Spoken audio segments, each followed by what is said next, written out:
Hi అండి, ఎలా ఉన్నారు? అందరూ బాగుండాలి నా కనకదుర్గ అమ్మవారిని అయితే కోరుకుంటున్నాను. ఇది రెండవ రోజు పూజ అండి. రెండవ రోజు పూజ అంటే 16వ తారీఖుది. నేను రాత్రి అప్లోడ్ చేయలేకపోయాను అనమాట, కొంచెం టైం సరిపోలేదు.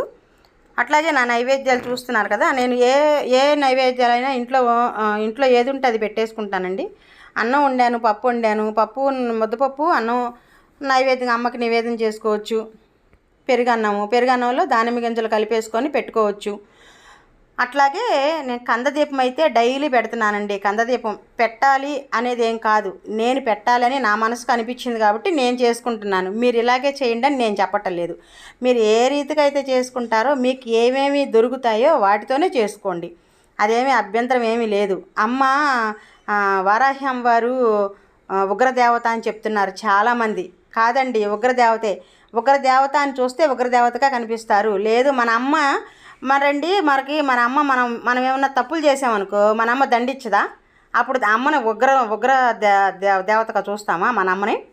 మరి కొంచెం మనం కోపం వచ్చినప్పుడు మన అమ్మ తిట్టినప్పుడు తర్వాత మరి శాంతంగా అవుతుంది కదా. అట్లాగే మన అమ్మతో పోల్చుకొని మన అమ్మలాగానే మనల్ని సృష్టించిన మాత లలితాదేవి స్వరూపం. అలాంటప్పుడు ఆమెలాగా చూసుకోండి, అమ్మలాగా చూసుకోండి, మన అమ్మని పూజించినట్టే చూసుకోండి, మన అమ్మ అనుకొని చెయ్యండి. ఉగ్రదేవత అన్నట్టు అసలు మనసులోకి తెచ్చుకోవద్దు.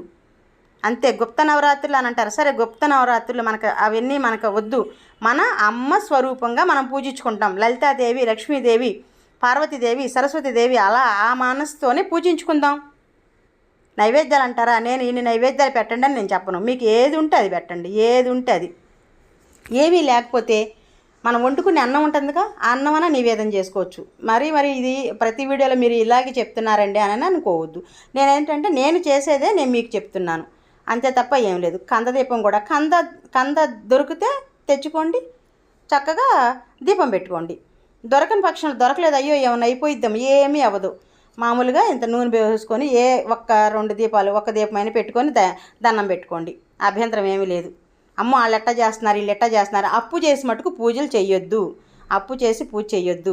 నా వీడియోస్ నచ్చితే లైక్ చేయండి, మీ ఫ్రెండ్స్కి షేర్ చేయండి, సబ్స్క్రైబ్ చేసుకోండి. ఓం నమ శివాయ. నేను ఇలా చెప్తున్నాను, బాధపడద్దండి. ఎందుకంటే బాధపడుతూ ఇన్ని చెయ్యాలని, ఇన్ని నైవేద్యాలు పెట్టాలని అప్పు చేసుకుంటూ పూజలు చేస్తే అది ఫలితం అనేది ఉండదు.